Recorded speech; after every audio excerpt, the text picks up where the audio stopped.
Chaos in the Big 12. That's exactly what's going to happen in 2025, as the Big 12 is one of the deepest, most competitive, most unpredictable conferences in all of college football. This is truly a conference where I feel like just about every team could beat any other team on any given day. Loaded with talent, very top-heavy too, with lots of contenders for the college football playoff. You know, their commissioner, the Big 12 commissioner, believes that this conference could get multiple teams into the 12-team field. This conference is going to be a lot of fun to watch. It truly is wide open, and we are now here to give you our projected Big 12 standings as we have predicted every game for every team within the conference. So without further ado, let's go ahead and take a look at our projected standings. And it is absolutely insane, absolutely chaotic, maybe a little unrealistic, but we've got a 5-way tie for first in the Big 12. Utah, Kansas State, Iowa State, Arizona State, and Baylor all coming in at 7-2 in conference play. All of them legitimate Big 12 title contenders, and right behind them, just a game off, TCU and Texas Tech. So a lot of teams that could challenge for a title. I think this right here shows how deep this conference is, how tough this conference is going to be, and how truly the Big 12 is just going to cannibalize themselves, right? You know, if they want multiple teams in there, it's going to be kind of hard because they're just going to beat up on each other every single week. And while it's going to be fun to watch, while it's going to be chaotic, it could end up hurting them in the long run when it comes to the college football playoff. But we went through and we did the very intricate, very long tie-breaking scenarios because it wasn't as simple as going, oh, this team beat this team, therefore they're above them. I mean, 5-way tie. Had to go through a lot of stuff. And this is how it came out. Utah at number 1, Kansas State at number 2. That will be our Big 12 championship, and we'll predict that at the end of this video. We'll predict who we believe wins the conference and advances guaranteed to the college football playoff. Utah 10-2. Sounds surprising to some. I would say not really. This is a Kyle Whittingham-led team that has one of the best home field advantages in the country. They've got a dangerous dual-threat quarterback coming in Devin Dampier, who rushed for over 1,100 yards and 19 touchdowns last year at New Mexico with the first-team Mountain West selection. They don't have to deal with the quarterback issues that they've been plagued with for the last 2 years because Cam Rising couldn't stay healthy. So a mobile, elite quarterback, elite offensive line and defensive line play, going to be very tough up front. They host Texas Tech, they host Arizona State, they host Kansas State, so some of the biggest games on their schedule, going to play in Salt Lake City, where they're 92-30 over the last 20 years. The Utes, number 1 in the conference, but will they win it? Find out here at the end of the video. Kansas State, that's who they'll play in the Big 12 championship. Very veteran squad, maybe the best team that Chris Klieman has fielded, and as I've said time and time again, that's a scary thought considering Klieman has won at least 8 games in every season in Manhattan, with the exception of that 2020 COVID season. But their veteran quarterback Avery Johnson returns, and I do expect him to improve more as a passer, especially with a good wide receiver core. Dylan Edwards returns at running back, really good defense per usual. They open up the season in Ireland against Iowa State, and they do have to travel to Baylor and Utah, but outside of that, the schedule relatively favorable. We believe they can get to that double-digit win mark and maybe finally break through and make the college football playoff. Iowa State nearly made the college football playoff last year, fell short in the Big 12 championship game to Arizona State. They've got a veteran squad returning. They won double-digit games for the first time in program history, going 11-3. We've got them winning back-to-back seasons with at least 10 wins. Rocco Beck returns. Their top 2 running back returns. Solid defense that should stay healthier. 6 guys back. As we mentioned, they play Kansas State and Ireland in week 0, only a few weeks away. And they do get to host Arizona State in a revenge game from that Big 12 championship. So the schedule could be worse for Iowa State.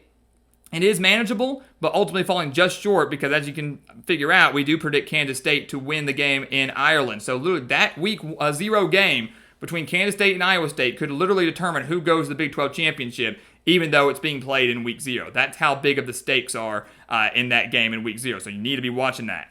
Arizona State, the reigning Big 12 champions, has another fantastic year. We've got them winning 10 games. They're loaded on both sides of the ball. A lot of experience coming back, but a very tough schedule. They have to go on the road to Baylor, on the road to Utah, and on the road to Iowa State. So playing some of the top teams within this conference all on the road, not ideal for the Sun Devils. They do get to host Texas Tech, which is big for them. They're going to be very competitive. I love Levitt. I love Jordan Tyson. I love Kanye Udo a lot, the transfer in from Army at running back. But the Sun Devils falling just short of the Big 12 championship game. Maybe not the playoff, though, depending on what happens. Again, 10 wins in this type of a conference could have them in contention. And then Baylor at 9-3. I love this team. You're going to learn a lot about the Bears, though. They've got a brutal schedule. They open the season against Auburn, then they go on the road to SMU, and then 2 weeks later they host Arizona State.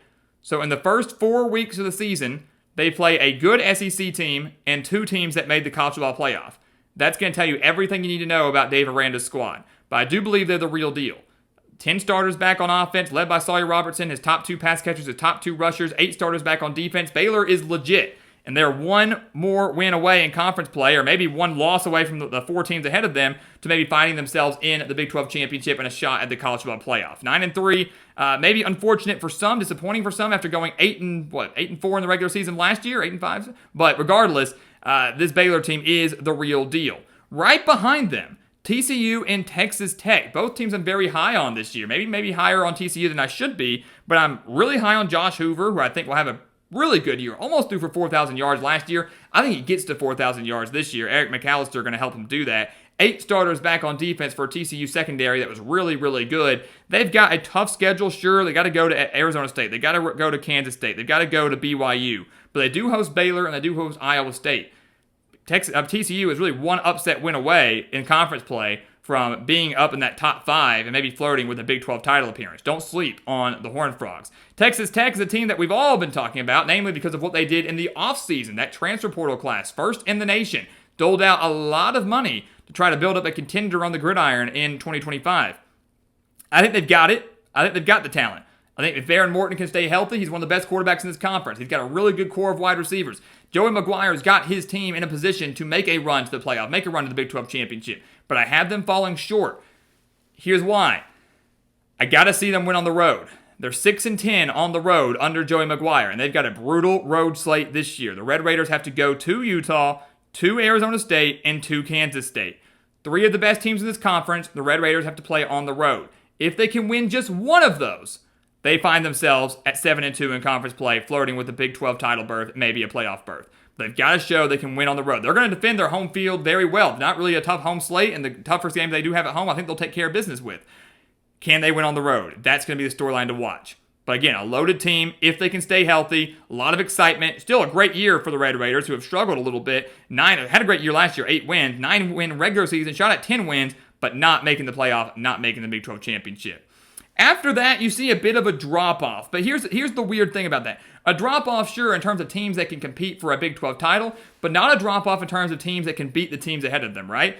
I mean, Kansas is a prime example. Last year, we saw Kansas completely change the course of the Big 12 championship race. They won, 3 straight games over ranked opponents? It was, Iowa State, BYU, and Colorado, right? I mean, this, just because they're 7-5 or 6-6 or some of these guys that are just middle-of-the-pack teams, they're going to impact who plays in that Big 12 championship because they are more than capable of beating some of the top dogs. So again, this is how deep the conference is. We have, 16 teams here, and 11 of them going to the postseason.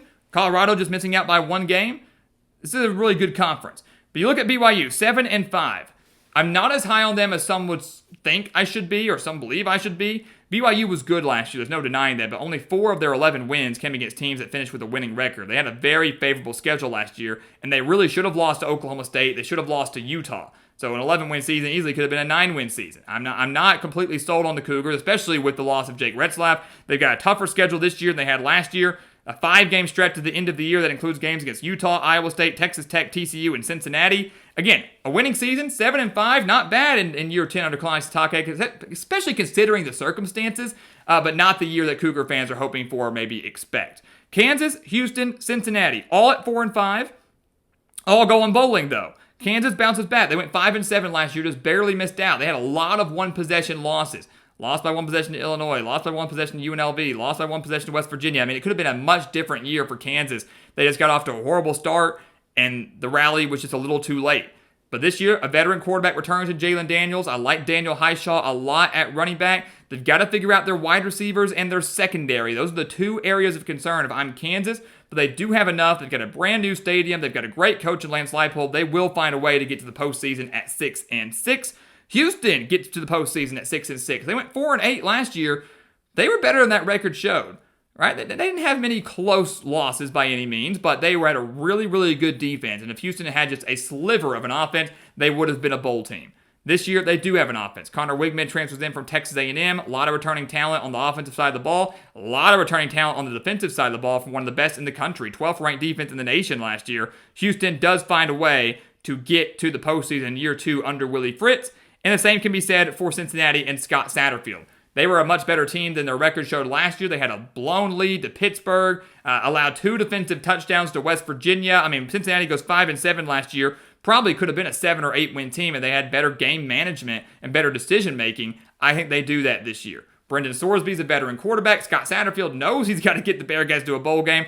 Somewhat tough schedule. Some would say it's a bad season to go 6-6. Maybe they expect a little bit more. I'm not prepared to do that yet. I can't have them at 7-5 or 8-4 or anything like that.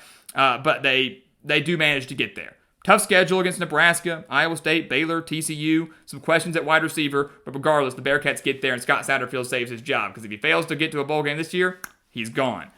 The remaining teams in the Big 12 fail to make a bowl game. Colorado might be the most surprising of those, but here's the thing. I mean, the Colorado Buffaloes, man, they lose Shedeur Sanders. They lose Travis Hunter. They lose their top 4 pass catchers that accounted for 32 of the 37 passing touchdowns that Colorado had last year. Kind of similar to BYU, Colorado was maybe worse than their record showed. They went 9-4, which is a good year for them, but only 4 of their wins came against teams with a winning record, and 2 of them were against North Dakota State and Colorado State. Not much to brag about there. So I look at the Buffaloes team. They lose Shedeur Sanders. They lose Travis Hunter. How great is a 17-year-old quarterback going to be in Julian Lewis? How great is Caden Salter going to be transferring in from Liberty? How quickly can the wide receivers build chemistry? How great can the defense be? Even though they improved drastically, can they carry the team? The Buffaloes are competitive. They're going to win some games that maybe they shouldn't. They're going to come close in a few, but I just don't see them making a bowl game. And even if they do, it probably will be max 6-6. UCF, the return of Scott Frost, exciting for the fan base. Not going to pan out in year 1, though. Over 60 new players down in Orlando, and I really don't have a lot of faith in their quarterback position right now. Taven Jackson, Ja'Cory Brown, I'm not thrilled with either of those guys. It's going to be a rebuilding year down in Orlando. Scott Frost can get this team back to a competitive spot within the conference, but it's going to take a while to restore them to those glory days that he had, especially back in 2017. Arizona, disappointing year last year. That was kind of to be expected. Now they lose their program's all-time leading receiver in Tetero McMillan. Noah Fafita returns. That's great. 9 starters return on defense. That's great. They gave up over 174 rushing yards per game. They've got a lot of work to do on both sides of the ball. I don't have faith in Brent Brennan as a head coach. I don't think that was a great hire at all. Fairly tough schedule. The Wildcats fall short at 4-8, although they are competitive in a handful of their games. And then Oklahoma State and West Virginia, both at 3-9, 1-8 in conference play. A very rough season for both of these programs. Oklahoma State, for me, it's more shocking just because it's Mike Gundy. Last year was stunning to see them go 3-9 with such experience. One of the most experienced teams in the country that expected to contend for a playoff spot, and they go 3-9. Now, there's so many unknowns for the Cowboys. We don't really know a lot about this team or what to expect from this team on either side of the ball. Factor in a tough schedule that includes a road game at Oregon, a road game at Texas Tech. Yes, they host Baylor, Kansas State, and Iowa State, but they're still playing some of the best teams in the conference. Just don't see it being a good year for the Cowboys. And the same can be said for West Virginia. The return of Rich Rodriguez, but they've got some really big questions on the offensive line. I think the offense as a whole actually will be better than people realize. The defense, maybe not so much. The non-conference, they got to play at Ohio, who won 11 games and won the MAC last year. That's not an easy game. They got to play Pittsburgh, and then in conference play, Utah, at BYU, at Arizona State, Texas Tech. So a team with a lot of questions, a lot of new players, a lot of new faces, very tough schedule. Probably not going to result in a big year in the return of Rich Rodriguez. But like Scott Frost at UCF, I think it's a great hire, and I think it will pan out, just not in year 1. So all that being said, in the wild, wild west of the Big 12, we've got Utah and Kansas State in the Big 12 championship game. And again, that's how the tie-breaking scenario worked out. Utah, Kansas State, Iowa State, Arizona State, Baylor. To me, my top 5 contenders in the Big 12 would not be shocked to see any of those 5 teams, any combination of those 5 teams play each other in the Big 12 title. But the way the tie-breaking scenario worked out, it is Utah and Kansas State. If this pans out, it would be the second meeting between the Utes and the Wildcats in a span of 3 weeks, because they will play each other in Salt Lake City on November 22nd. And then 2 weeks later, if this pans out, they would play in Arlington for the Big 12 championship. This is going to be an interesting battle here. Once again, a battle of Utah's running defense that's been so good against a really good Kansas State rushing offense. That's kind of what we're watching for here. I think both these defenses are actually really good. Maybe 2 of the best in the conference, but 2 of the best in the country. So I would expect a fairly low-scoring game in this Big 12 championship game, but I'm actually going to side with Kansas State to win the Big 12 in 2025. I have them losing to Utah. Spoiler alert, I have them losing to Utah in Salt Lake City. I think playing at a neutral site benefits Kansas State quite a bit. I would expect maybe a bigger Kansas State crowd at this game than I would expect for Utah. I really, really like Chris Klieman's squad this year. If the game was in Manhattan, I probably would be picking Kansas State. So they fall on the road in a very cold, tough environment. They get their revenge. It's also very tough to beat the same team twice in a season, let alone in 3 weeks. Kansas State learns from their loss on November 22nd. They get the win in December in the Big 12 Championship, and the Wildcats finally break through under Chris Klieman. They make the college football playoff. The million-dollar question after that will be, will any other Big 12 teams make the playoff? Will Utah get in as the runner-up? Could Iowa State or Arizona State get in without playing in the conference championship but still racking up 10 wins? That's the question. They believe, the Big 12 does, they believe they'll get more than one team in the playoff this year. Kansas State, we think, goes. They win the conference. But who will follow? You'll find out here in a few weeks with our official 12-team playoff prediction because we are getting closer and closer to the start of the season.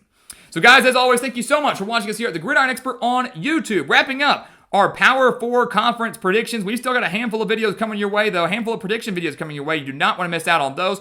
Don't miss out on the things down in the description either. Our website, thegridironexpert.com, home to our expert picks, home to our weekly newsletters, tons of exclusive content that you need to hurry up and get signed up for before the season starts. It's going to be here before we know it, just a few weeks away. Go sign up, become a member of our GE Nation. And once again, as always, thank you so much for watching, and we'll see you next time right here on The Gridiron Expert.